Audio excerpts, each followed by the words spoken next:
All right. Welcome to tonight's episode of Exceptional Circumstances for Exceptional Learners. I'm Rebecca Muller, and I will be your host today. I am so happy to see some faces in the room that are familiar. So thank you for returning. For those of you that are new, I'm excited to have you here. So as we are entering the year 2021, we cannot be remiss to look back at 2020, the crazy year that it was. I know for me, everything that happened from March on, I think we started with fires in Australia. Then the pandemic came about. We had a lot of Soy virgen.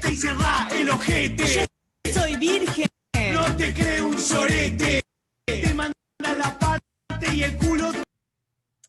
We had a lot of social unrest, a lot of things that continue to take us off of our game. So as a special educator, as parents, as people who care about the education of our children, we've had to do a lot of things that we've never thought of before. I know for me, I never in a million years thought I would be running an online discussion show. Okay.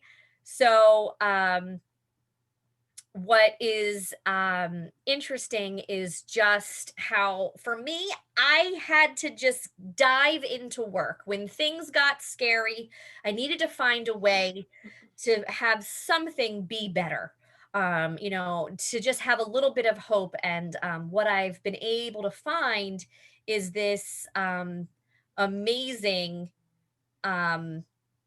space of people who are passionate and want to make change. So, without further ado, I would like to introduce Lane. Just going to get my slides back up here. Okay.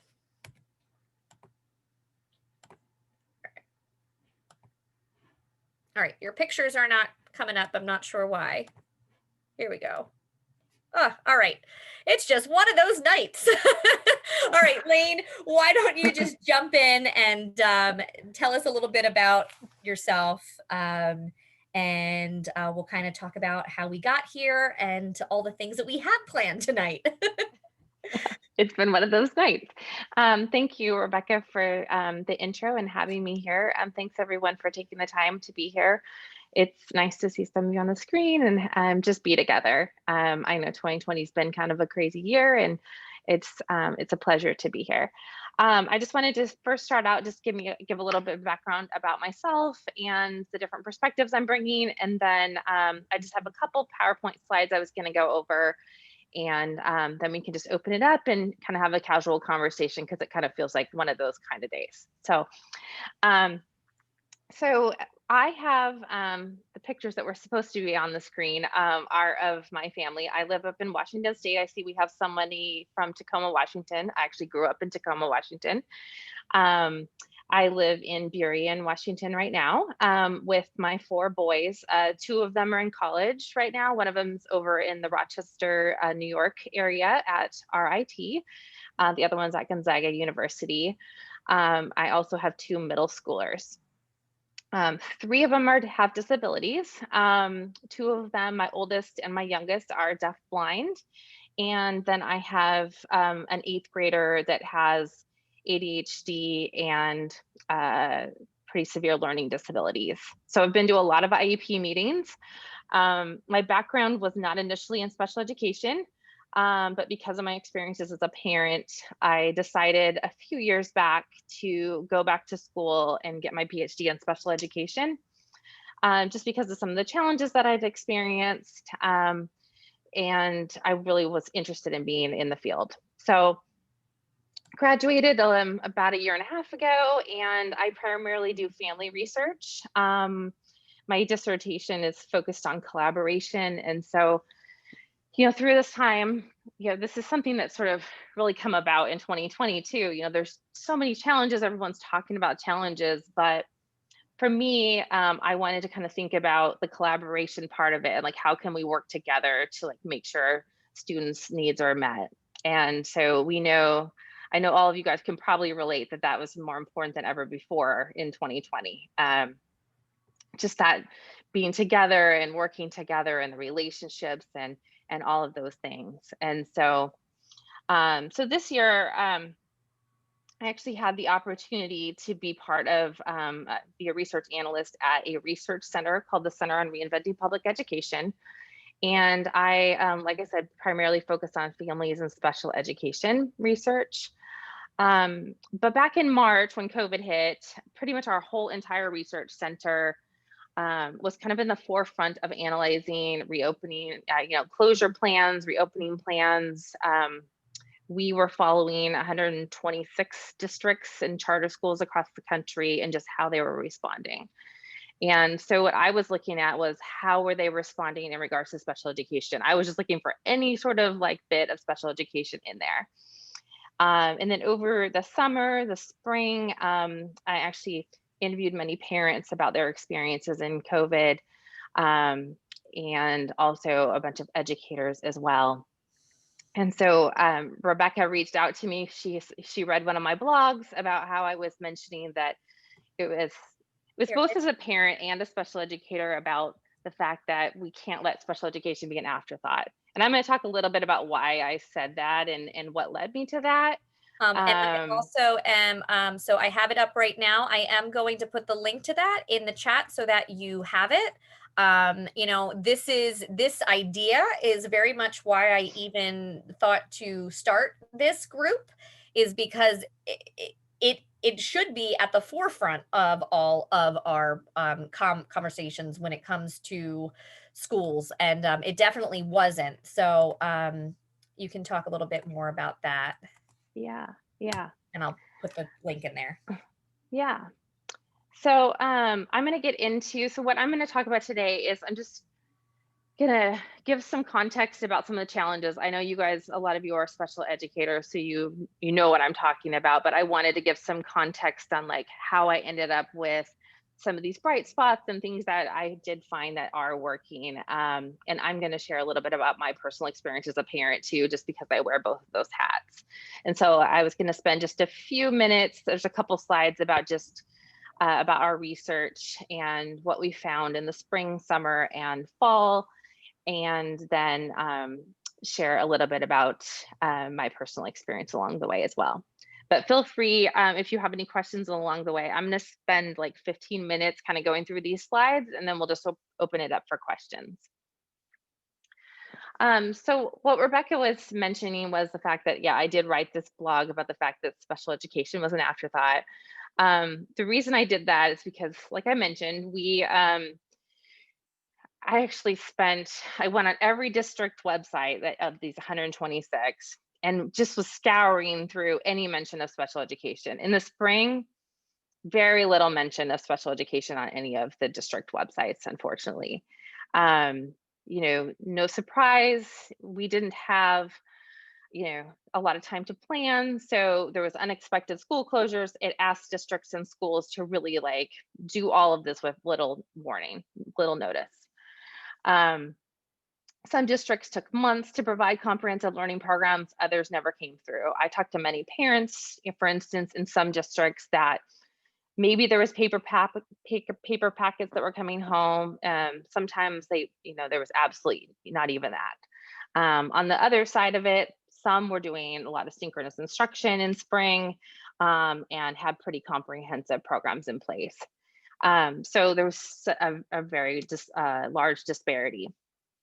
Then I heard from a lot of parents that I interviewed that not all the burden, but some of the burden, more than they had anticipated, was falling on parents and guardians. So what happened in the spring was parents were coming up with these having to have these roles, but it wasn't defined. So it was like, well, what is that role? What is this? I actually did this blog back in June about this triangle. So there's the educator, the students, and now the parents, and how is that going to work? Because that's we all used to work together before COVID, but it looks different now because now parents are having to figure out technology at home, answer questions, figure things out that they hadn't before, many times while working.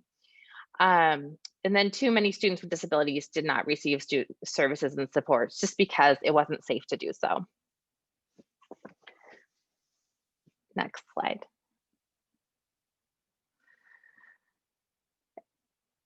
Was there a summer one? Maybe not. And then this summer we asked, what would districts learn from the spring? So, I talked with a bunch of families in the spring, and then right after the school year ended. And, I asked them, hey, what are you hoping for the summer? And what I was told many, time and time again is, hey, spring, we didn't anticipate that special education would be talked about at all, just because, parents understand that, feel a lot of times that special education is an afterthought. So, but they were really hopeful that maybe there'll be complementary services that were offered for the summer. Perhaps we'll hear early from our IEP teams and our districts about what the plans are for the fall. And so I was really hopeful and anxiously awaiting that.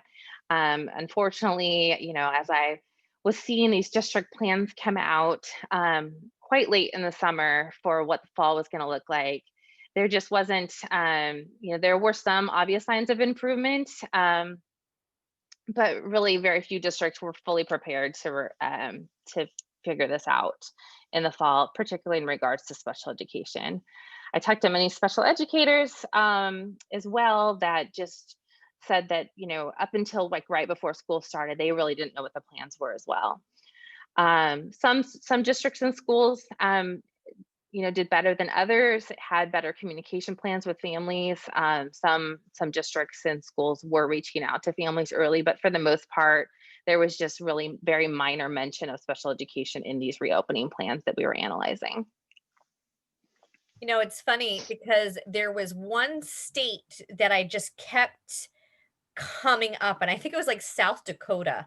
And I don't know why that was the one state that just kept popping up, that they actually were even mentioning it. So it's funny because I think on one of like the Facebook groups, I just kept kind of saying like, if anybody's from this state, tell me what you're doing and why it's different, So, and it just floored me because it should have been top priority. Yeah. Yep. All right. So we did not do it. Yeah, I'm not sure. But so here we go. I believe this is the next one. So as we were analyzing district plans, these are the 8 categories we were looking at. So what I was mostly focused on was number 5, which was education services for vulnerable populations. Probably not surprising to any of you, really what we were seeing was health and safety measures and, so many different scenarios for hybrid, how many days a week, A, B, like what is this going to look like? Yeah, it was full and hand sanitizer, right? And that was pretty much it. That was it. And so, like Rebecca said, I would just see like, oh, something about special education. I would just get really excited, at least that it was being mentioned, which is sad in itself, but it was the reality. There were just a handful of districts that, that I would note that either we're talking about either professional development for special education, talking about how to address learning loss, talking about there were a few that were talking about expectations for what in-person instruction might look like. But again, very, very little. I was a lot more hopeful that we would see more of that going into the fall.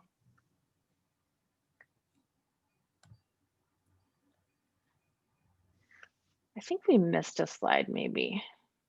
Did we miss the graph? It probably is not loading. Yeah, that unfortunately. It's not loading. Anyway, I can just talk I will through it. send it out to everybody here. I don't have the percentages, but essentially what this graph is saying is what was being communicated in these plans in regards to special education. And so really what we were seeing is most of the mention of special education was talking about, we are going to prioritize students with disabilities when we can reopen in that reopening plan, either in the hybrid plans or something like that. And I believe it was like um, half of the districts were mentioning some sort of prioritization. So a lot of districts were talking about prioritizing elementary students and students with disabilities. Oh, there we go. Yeah, it just doesn't show when I present. I'm not sure why. So I can send that out. But Mhm. the point of it is that it was really mostly the prioritization of students with disabilities, but very little else. Okay. So the special education reality for parents, what did this translate into? And it was an interesting personal experience too, like spending all day working from home, analyzing these district plans, looking for any glimmer of hope on special education while living this reality at home as well. Um, so through my own personal experience and talking with other parents, what I found is that many parents did not hear from their districts this summer like they'd hoped. When I talked to families in the spring, they said, you know what, we're in a pandemic, it's fine. We'll hear from our districts, and fall's going to be better. Unfortunately, the communication just wasn't there this summer. In-person prioritization for students with disabilities was unevenly implemented. Like I said, some districts were doing a really good job and had students with disabilities in person at the beginning of fall. Others are still really struggling with it, even today. There's a lot of uncertainty with how services and supports are being delivered. Some districts were very much slower than others to implement and figure that out. Some are still struggling today. Accessibility still remains an issue. We did a pretty good job at getting devices out, but that was just the first part of it. So, and then internet is still a big issue, still continues to be an issue. Accessibility, I have children with visual impairments. And so, I've spent a good part of, I think it took me about 3 months to get the accessibility issues worked out for my kids. Wow. It just was something that, there were so many things. The health issues obviously needed to come first, all of these things. And then the special education issues overall, that what that meant was accessibility, it's just complicated. You've got a parent at home trying to figure this out. You can't bring an IT person to your house to like work on these accessibility issues to figure out like, how do you enlarge font on a computer? How do you get captioning in place? How do you do all these things? And then also working with, the teachers to like train them on how to, to do all of this. It was just overwhelming, and it just took a crazy large team in order to get this in place. One of the things that you mentioned that resonated is that waiting game. It was like, okay, we're going to just wait. We're going to wait it out. This will be done by the summer. And it was, June and numbers are rocketing. And it was very much just one of those things like, when do we just start doing? And especially with, what we talked about before, it's not good enough just to get the kid the computer. Do they have internet? Do they have, do they have a space set up that they Yeah. can work depending on what the disability is? And even now, there's still kids that I'm just getting to that we're starting to say, like, hey, like, let me help you with that space because it's not enough just to get the work done. There's Yeah. a whole other aspect that when you're in a classroom, you have an adaptive desk, you have all of these materials that we took for granted that you can't just bring into a person's home. And then at the same time, there's certain things that I mean, I know I've done a lot of drive-bys where I'm dropping off pens and pencils and something as simple for I know I have some kids that need attachments to a pencil and they didn't have that. It was at school. And Yeah. finding those little ways, it was just things that we didn't think about because I think we all assumed we'd be back. Right. Yeah. I definitely heard about that waiting game, and this spring. And I think a lot of parents were just like, you know what, it's, we understand it's the way, it needs to be. But then, come spring, summer, where compensatory services and those, nothing really happened this summer. And then going into the fall, very little training. Some districts are doing a good job training parents on what these expectations are, even like regarding technology Yeah. and some of these other things. Um, I did a study of some charter schools that were, and talked with multiple parties at the charter schools. And some of the most interesting ones kind of just dropped everything in the spring and said, you know what, we're going to spend a week. Every staff member is going to call each family and not just talk about academics, but what do they need in order to be successful? Like, just reach out as, build that relationship and find out, do they have food? Do they have, do they need somebody to come to their house to give them supplies for school, or do they need a desk, or whatever it is? And that needed to come first. And so that actually was some of the most positive success stories that I saw, were those ones that just said, we're going to take 2 weeks and we're just going to do this. We're not going to worry about academics, Yeah. and then we'll get there.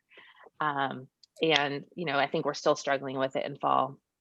So I do have a few things in the chat. Roseanne asked for any of the visual impairment information that you have. I think you'll kind of address that a little bit later on, but they're definitely interested in that. And then Kim was just saying that in the severe to profound class, two of her students are nonverbal. So to pay attention in Zoom, Kim, I don't know if there was more that you wanted to say to that. I see you have the camera on. I'm just reading what you kind of wrote, but feel free to share. Oh no, it's just thank you for having me. It's just been a challenge for us as a paraprofessional. Thankfully our teacher got on Teachers Pay Teachers, the online forms. We basically made books for our kids, like interactive books. So we could we have a color page and we present the colors to them one by one so they could interact with hopefully their parents. But like I said, in my class we have two that are nonverbal. In the class next to me we have a couple more that are nonverbal. So it makes it very difficult if the parent is not there, or a guardian is not there, for the student to pay attention. We were told in California, I'm in California, that we were mandated to keep our kids on for 1 hour. And two of our students, we do a pretty good job of keeping them on for about 2 hours, so with a couple breaks. But I feel bad for our students that are nonverbal, because Yeah. we're losing a year maybe in their education. And what happens to them, we have, they're with us next year for 8th grade, and then they go on to high school.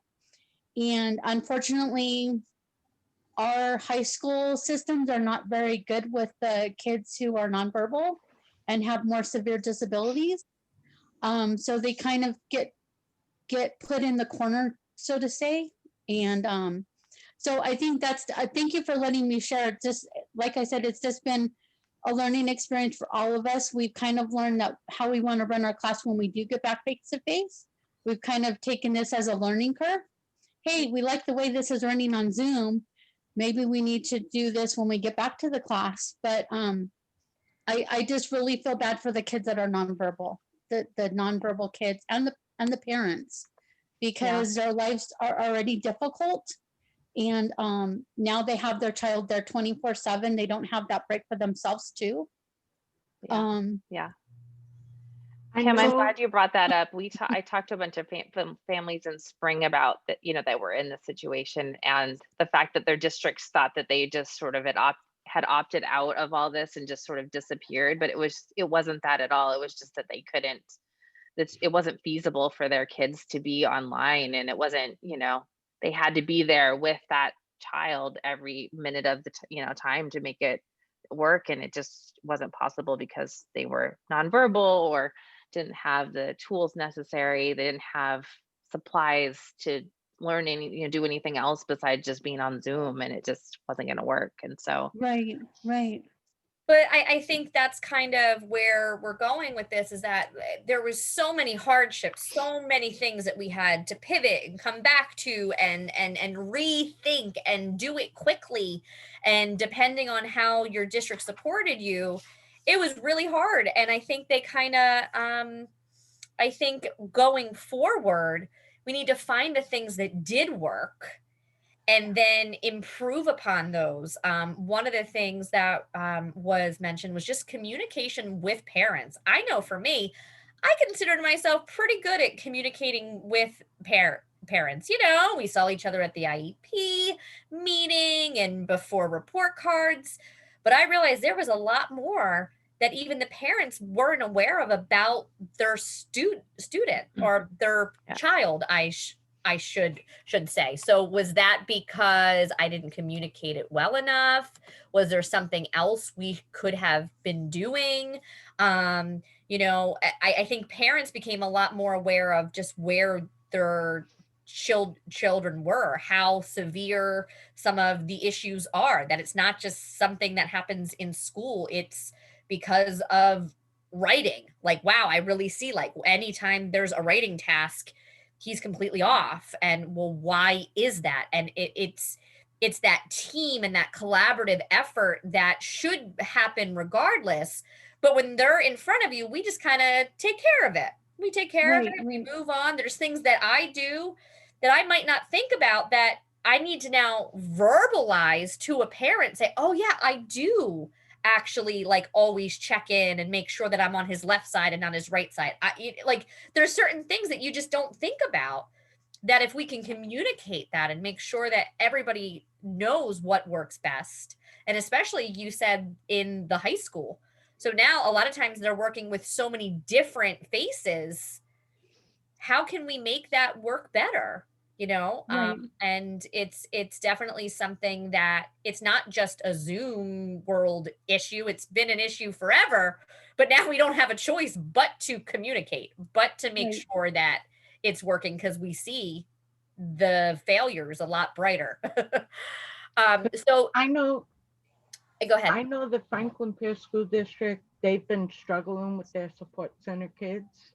Mhm. The parents and the teachers last year did drive-bys, checked in with all the parents and everything. And this year, so they just started about a week ago, Mhm. right after Christmas, coming back 2 days a week.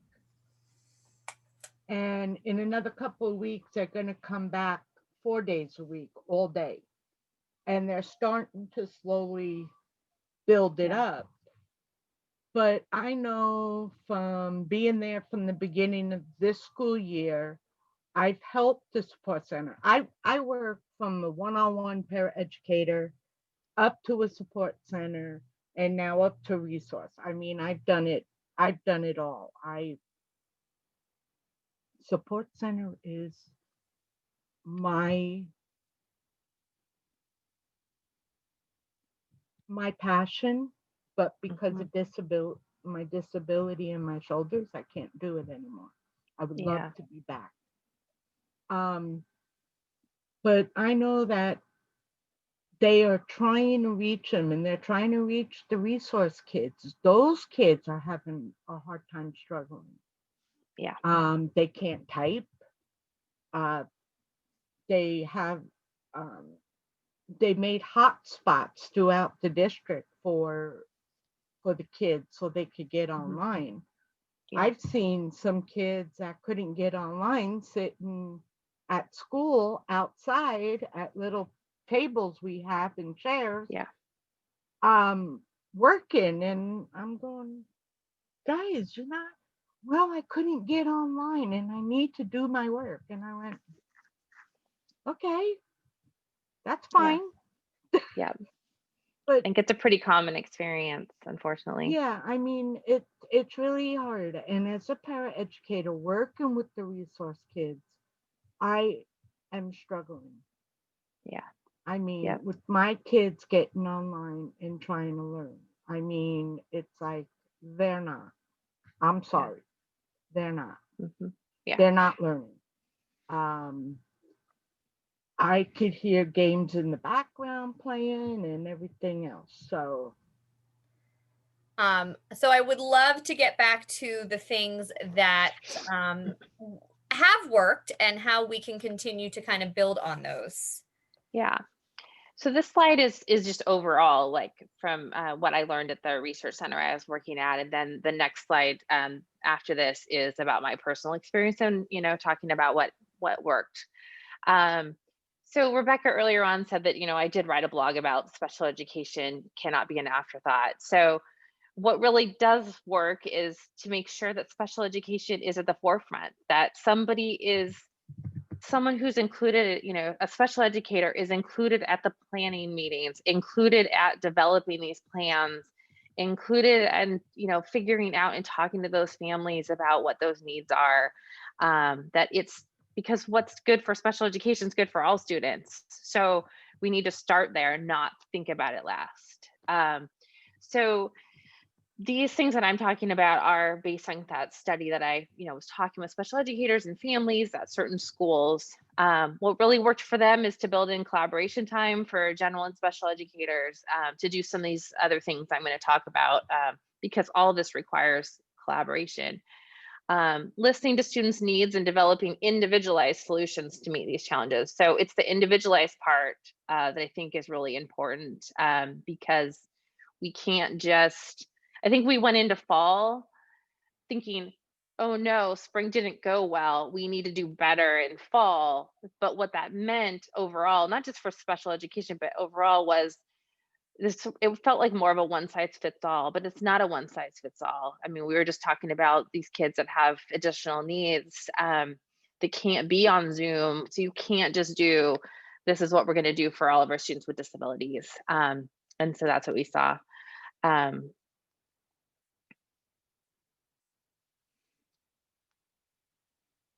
I already mentioned this, but special education needs to be included in the planning. So the schools that were doing a pretty good job were the ones that did include it. The special educators were there every step of the way, making those plans. Finding the bright spots, which is what we're talking about today. And, regardless of whether or not a student is at home or in person, making sure it's an inclusive education for students with disabilities, because it's really hard to do on Zoom to provide that inclusive education, especially when you're doing this one size fits all approach. I know many times my child has felt left out, and that wasn't the case necessarily when he was in person, but just because of the situation, his needs are not necessarily always being met. And so it makes him feel left out. And so that just doesn't feel like a very inclusive environment. So it's just really hard to do with all these different priorities that are going on.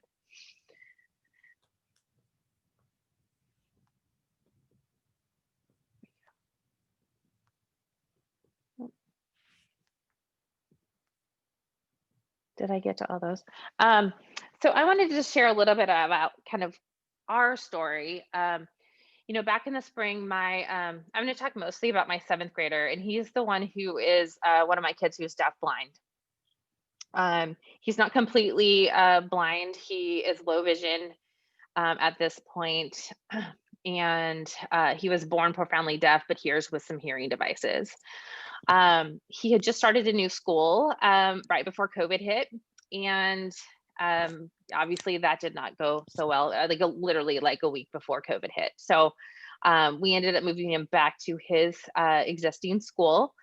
And that worked out well. But what I loved about spring, honestly, was the fact that, and my son actually was interviewed for a newspaper article because I was talking to somebody about it. He was like, Mom, somebody is reaching out to me. Instead of my teachers just asking me, hey, did you turn these things in? They were actually asking him, hey, how are you today? Are you, how are you feeling today? Are you, is there anything that we need to talk about or deal with, or, and just those check-ins with him.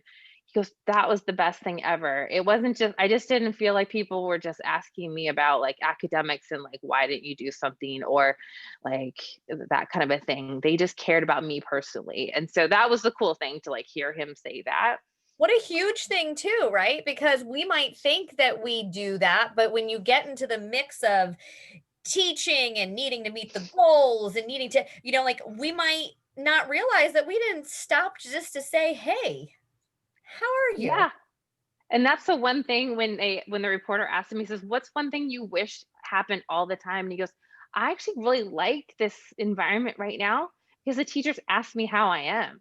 Like they ask me that.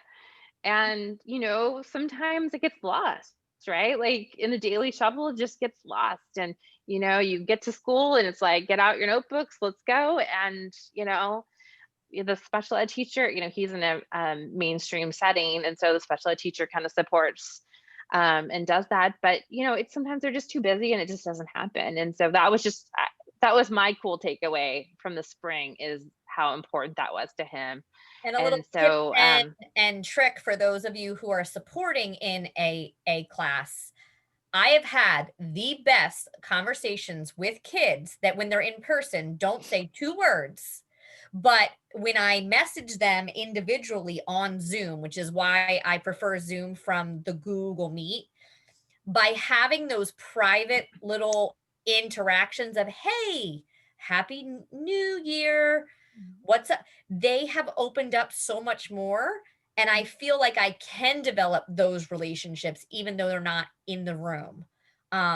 So there are ways to have those little side conversations that I typically have in a full class, that you can do them online. And it's funny because there's also a little bit of that divide of, some kids do better if you record a video.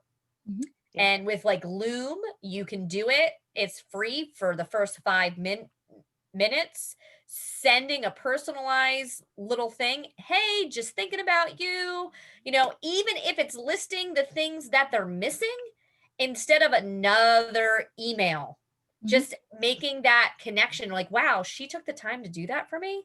It matters. Having him It really send one does. to you, you know? Yeah, for I sure. I can remember when I was back teaching before I went into admin and private practice. I can't tell you the number of students that would say to me, you're the first teacher or the only teacher today that asked how we were or said good morning Yes. before jumping right into actually teaching. And, I never really thought about it, but I needed to know and I wanted to know how they were. And these are human beings. And, how was your weekend? And how, and because I did care. And that does impact your teaching, and that is part of being an educator. I feel that's a huge part of it. And then they would get to know me also as an individual. And I think that, some teachers would say that's a waste of time, but quite frankly, I think that is worth the time. And I think it's very valuable. Yeah. Yeah. I mean, I see my son, he's like, I have to like get my stuff done for my history teacher because, I don't want to let her down because she checked in with me. I told her I was going to do these things, and so it's just those little things that absolutely make a big difference. The other thing in spring that, really made a big difference, and I've talked to so many families and they've told me the same thing, that, there it's actually in many ways was a blessing because they got to see first. I think somebody mentioned it earlier on in this, but just being able to see firsthand what happens in the classroom, because I know that like I saw my son struggling, but I didn't understand what it was. And, deaf blindness is a really low incidence disability. And so at school, they didn't really understand. I had this piece of the puzzle. And so what happened in the spring was that piece of the puzzle sort of came together, right? And so, because I probably know so much about deaf blindness, the other team members don't. And so I was like, like, what if we try these things? And so we all sat down together and brainstormed and said, look, this is what I'm seeing. This is what you're doing. And we came up with this program in the spring that actually really worked, and he thrived and he was doing really well. But don't And you so that was the cool right. part. But don't you No, think go the ahead. online environment in some ways is going to allow those meetings to happen, a little bit easier? I'm thinking about, just the meetings that I've had to have for my son for early intervention, and I'm squeezing them in between, a tutoring session and having a phone call and knowing that I need to get a lesson plan done, but I didn't have to physically leave. Mhm. I didn't Yeah. have to leave what I was doing. I just kind of had to click another box to get into the meeting. So having those collaborative approaches, you know, it it's a lot to ask a parent to take a day off from work. Mhm. And we already asked them to do it several times, right? At least once for the annual IEP, and as a lot of us know, sometimes they can make it, sometimes they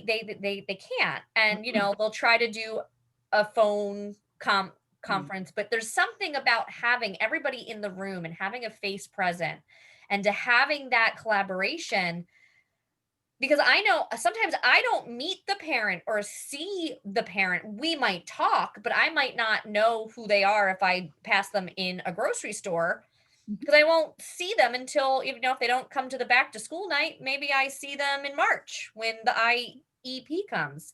So this has Yep. forced us to bridge those connections and to have those relationships. And it's something that I hope doesn't go away. Yeah.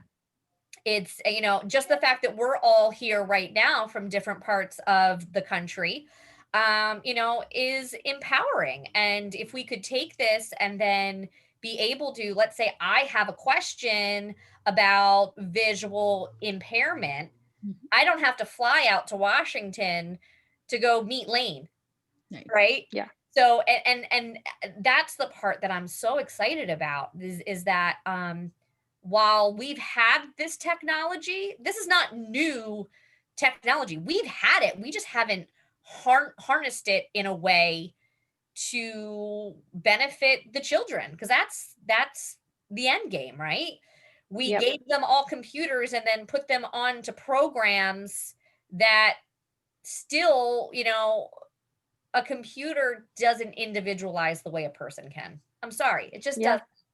You know, Yep. another going back to making nice connections, something that my daughter's high school has done, and not all teachers have done it because it's not mandatory, but I think it's been enormously beneficial to a lot of the students, is a lot of the teachers have sort of come together and they're thinking about their own special talents or interests that their students might not know that they have. So for example, one is really into trivia. Another one I'm thinking about spent several years in Japan, like things that their kids just wouldn't know about. And so it all sort of started with a statistics teacher. And she offered and offers a weekly, and it could be for any student, they could be if they're any of their siblings, they don't have to be in high school, a weekly trivia night online. And again, this is above and beyond. This is sort of a Jeopardy kind of thing. And it's a wonderful way to connect and to get to know her personally and to get to know the kids. And I know my daughter attends every Wednesday. She loves it. She gets to know about the dogs because the dogs always participate, and and then this other teacher is teaching about Japanese cooking, and all of these, because again, the students are learning about their teachers in a way that in a more humanistic way that they would not normally get to know them. And Yeah. it sort of levels the playing field also when it comes to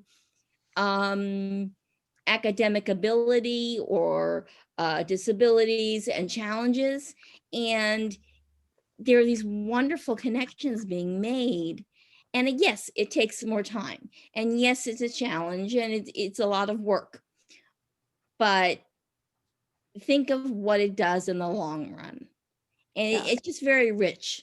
And So again, that's something that technology has really, that's a benefit of COVID. Not of, I hate to say benefit of COVID, Right. but It's it, the bright spots, right? That's why we're all here today, because there's been Yeah. so many things that, I mean, just today, right? It keeps things keep happening that we've never experienced, and we've certainly never experienced it in the environment that we're working from home, right?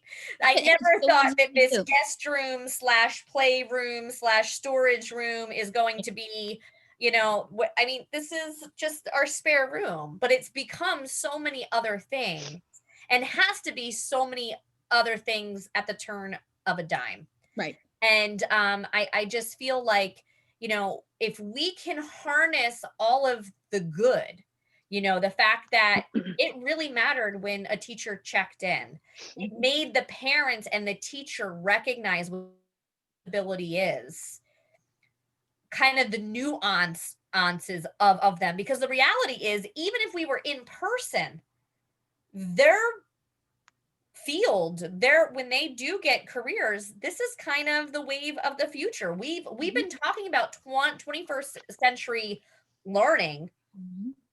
for 30 years now, right? But now we don't have a choice. Like, this is it, we're doing it. And maybe that's just what we needed. My hope is that we don't go back to business as usual, that we do really sit down and evaluate the things that went well, find the things that are not so great, and stop avoiding them. I think in education, what's the saying? We're a flying plane and we're continuing to build it as it's flying, right? Our plane got landed and we just kind of like, we're doing this start stop, right? We're a little bit off the ground and then we're back down. So like, as we get started, like, I hope we actually finish the parts of the plane that needed to be finished to begin with. Mm. Um, and and that's the key part, right? It is things that you're going to have to do extra, and I think a lot of us just don't have the capacity. Like tonight, in fact, I considered postponing just because there was so much going on, and everybody has a capacity point, and it's different for each person. um I learned a lot about technology tonight. For those of you who came in a little bit late, there was I've heard about the elusive Zoom bomb. Well, it finally happened, right? So then, if that was a class, how would I handle that with students? How would I then talk to them about, that language and why people say the things and that they say? Like, that was something that I only heard of. Mhm. So it's that those skills for the students, the self advocacy, the self determination, but I think it's also for us, flexibility flexibility and the ability to stop and assess when it's time to talk about what's going on around us and when it's time to move forward. I know for me, I said it in the beginning, to avoid all that, I dive into work. I'm going to get focused on the things that I can control because that makes me feel good, right? I know that, like, this is a space that, I can, this is something that is going to have a positive effect. But I don't know if our students know if what their positive is. And when they're absorbing so much of the negative, and they're already getting it, depending on, the feeling left out, the feeling like they're not a part of the class, if they have an auditory processing issue, like, this is a really tough time. Yeah. And that, hey, it's okay for you to tell a teacher, I'm having a little bit of a hard time today. Mhm. And I have kids that are so afraid to speak up and say, this is tough for me right now. And that's a skill that I can say is tough for me as an adult. Right. But if we can teach them at a younger age and we can start to involve that into our society, that it's okay to not be okay, and that there's nothing wrong with that, that it's okay to be different. I think we say it in a very fluffy way to feel good, but now we need to do. Now we need to jump in and do the things to prove you matter, you're important to me. This is why, and this is how I'm going to show you. I think it goes beyond that. I think it's also how what people need to learn how to respond to that appropriately. Because I think, that's, preparing students for their future as adults. It's not just, I agree with you, it's not just how to self-advocate and how to speak up when something isn't working for you. I think it's also, I think a lot of adults aren't taught how to appropriately respond to that. And I think that that's a very essential skill that is very nuanced and is because if it isn't handled appropriately, that person is never going to Speak up again. advocate again, at least with that person. I mean, I wouldn't. Yeah. So I do want to be aware of time. I am absolutely willing to stay a little bit after, since we got a late start. And those of you who really and wanted to share some of your bright spots, I want to hear that, because I think the main purpose of why we are here is that this connection is so important. And I think that some of the questions that have kind of come out of tonight's talk, is kind of like, okay, so what did we learn, and how is special education specifically going to look different? What can we learn from each other's experiences?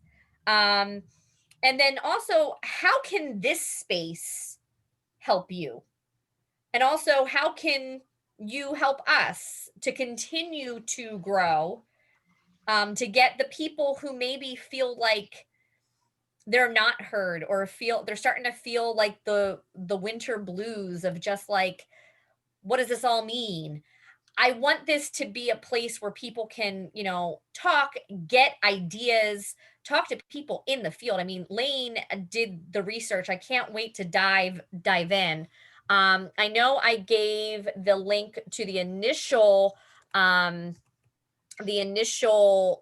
article that led me to her, but I also want to put in the article for the most recent study.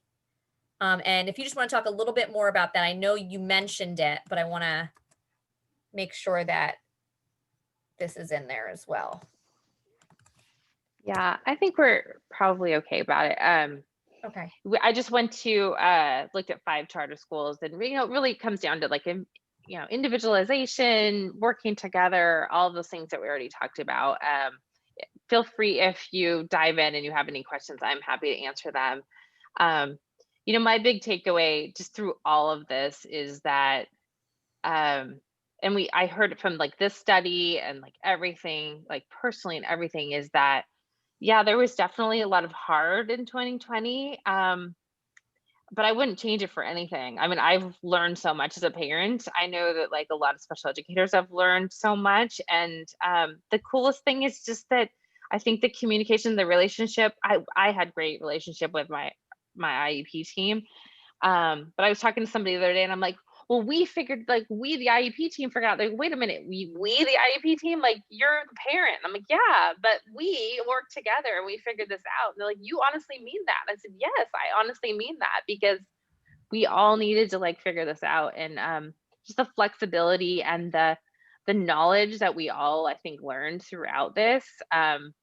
And where we ended up is pretty cool. So I mean, my hope is that we take that out of it, is that, I mean, I think, of course we all communicated. I knew I could pick up the phone and talk to anybody, and everyone cares deeply about my kids and like everything, but I feel it now. I mean, I know that we're all trying to do the very best we can, and through a pandemic, and it's cool to see your kids really, really thrive. It's cool to see like everybody sort of working together to like, oh, that didn't work. Instead of like worrying about like, well, I don't know if I can do this. I think the coolest thing is just like, I'll text somebody and say, hey, this isn't working today. Can we try this? And they're like, yeah, okay, let's just do it. Right. So I think that's one of the cool things. So sometimes I think we sort of overthink things of like, I don't know if we can do that. Is that evidence based? Can we really try that?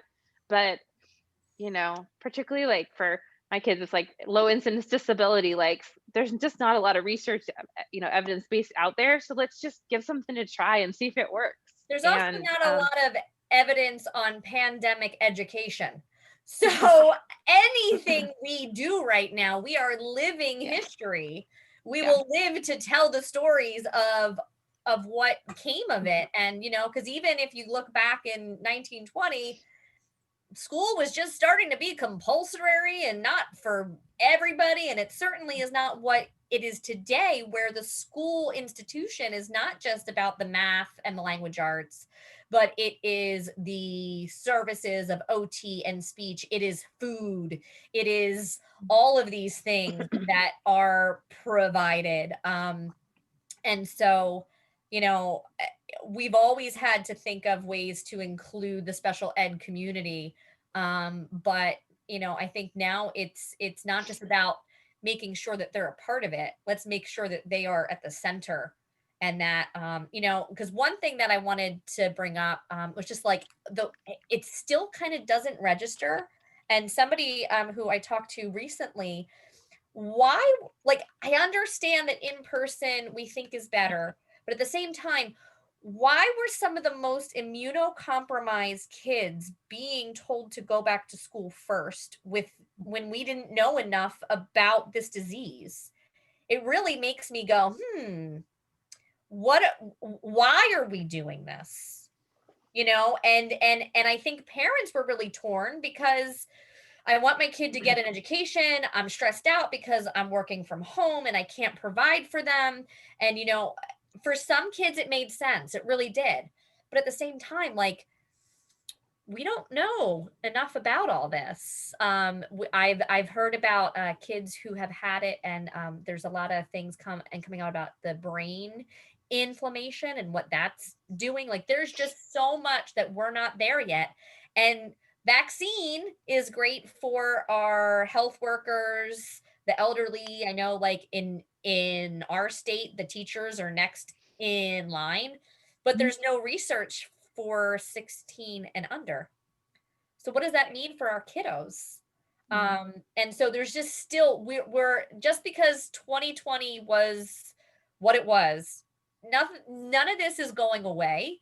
And we need to be ready to accept these changes and to be flexible and to realize that school might not look exactly like it always did. And that's okay if we do it right. But if we try to go back and just do it because it's easier, sometimes it's not always the easy road, right? Exactly. So I am going to just stop recording, but we will stay online if you would like to share anything. I know that this entire experience has been a bright spot. Without this, I think I would be a little bit more glued to Twitter. I know tonight this has kept me away from some of the current events and just allowed me to align with my passions and be in a room of people who I feel like are like-minded and care. So I thank you for that. I hope that you will join us again. I will work out the kinks of all of the things that happened in the beginning of today. So please look out for my email. But in addition to that, if you have any suggestions, if there's something that you're looking for, do not hesitate to reach out to me. My direct email, I'm going to type it in the chat. Feel free to set up a time and we can talk. And I really want to be here. I know I still have up Lane's information. I know she feels the same way, that we're all kind of here together and navigating whatever comes next. So thank you, and have a wonderful night. And I apologize that I was